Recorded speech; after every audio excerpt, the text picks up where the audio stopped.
So, good morning. I am a unicorn.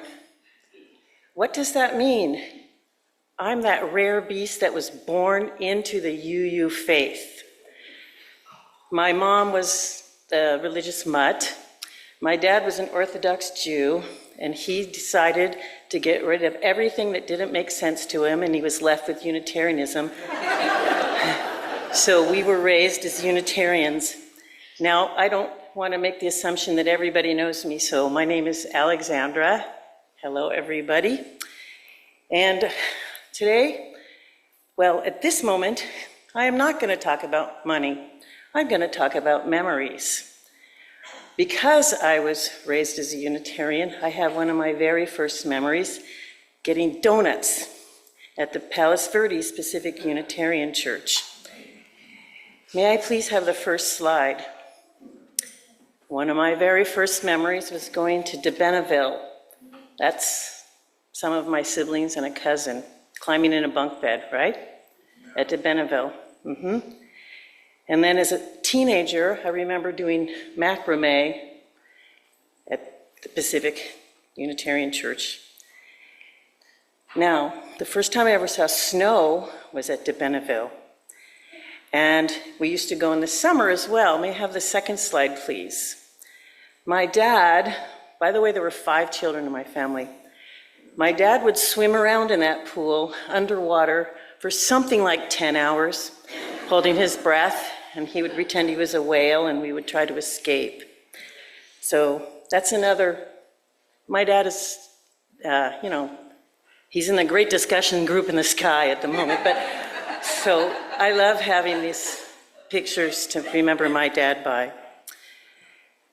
Both of my sons were dedicated in the UU Church in Boulder, Colorado.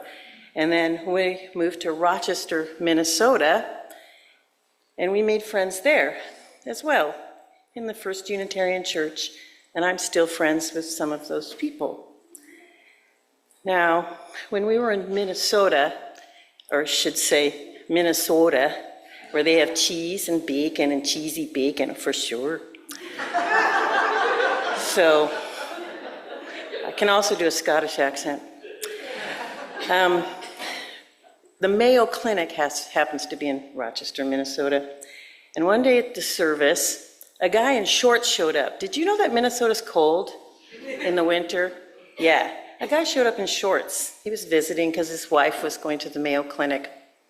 And as we do here, he was introduced, or he was asked to introduce himself, which he did. His name was Jerry Jones. We chatted briefly with him. He was from Lake Oswego, Oregon, which is where we moved when we left Rochester, Minnesota, and we went to the bright pink Atkinson Memorial Church, not the downtown Portland church, but the one in Oregon City. And who did we see there in his shorts? Jerry Jones.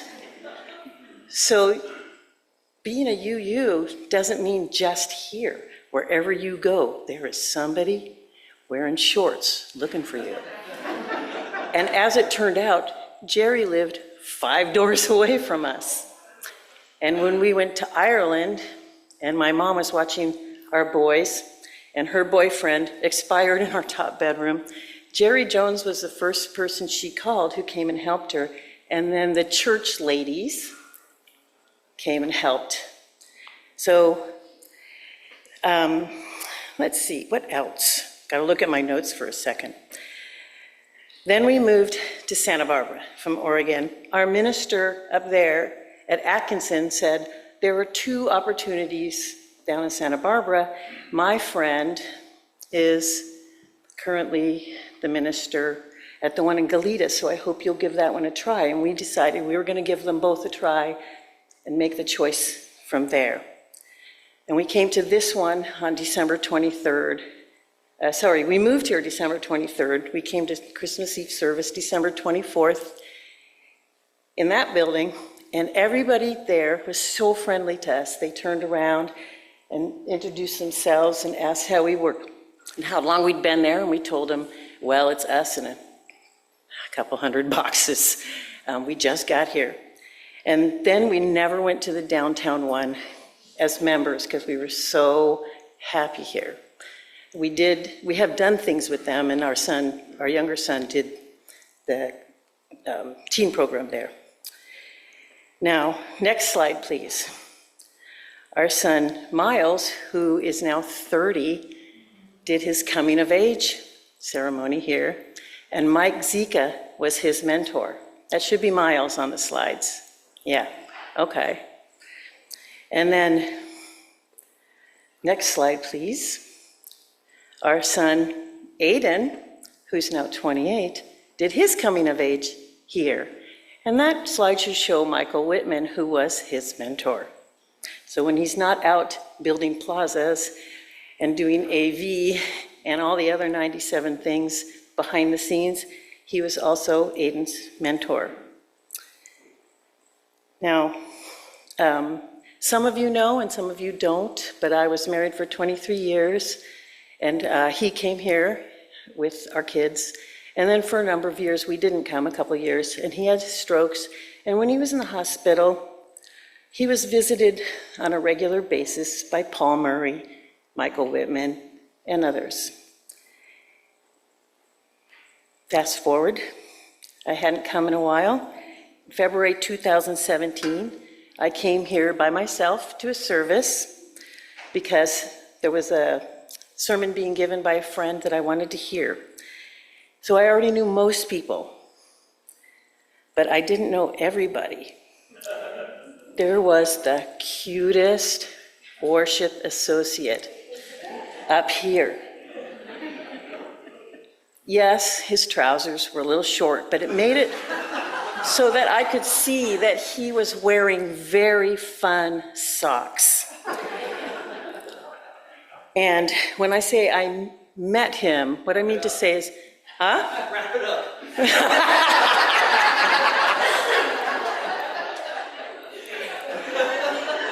He knows what I'm going to say. By met him, I mean I stalked him by coming every Sunday until he noticed me.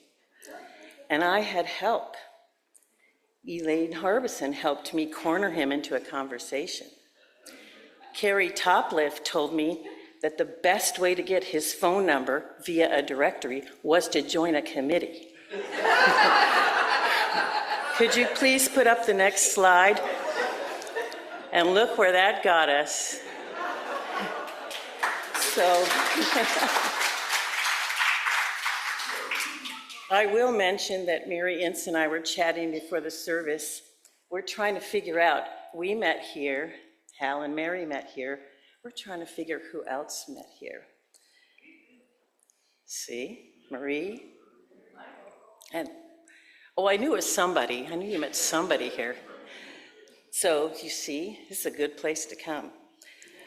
So for me, being part of the UU world is memories, people, places, love, lightening our loads together, watching my kids grow up, learning and acting upon the values that we all share here at Live Oak.